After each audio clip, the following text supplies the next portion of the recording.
Alam nyo ba guys ng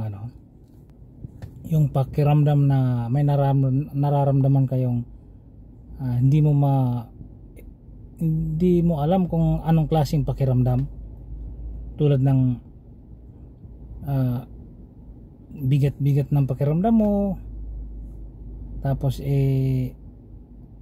para kang dinadaganan ng hindi mo maintindihan. Yung pala guys, yung mga nabibili yung okay-okay na damit, na yung mga nabibili sa Tiangge na okay-okay lang, yung palang mga may-ari ng okay na damit na yan guys, yung mga kaluluwa pala ng mga damit na yan ng may-ari, yun pala yung sumasama sa damit na yan guys.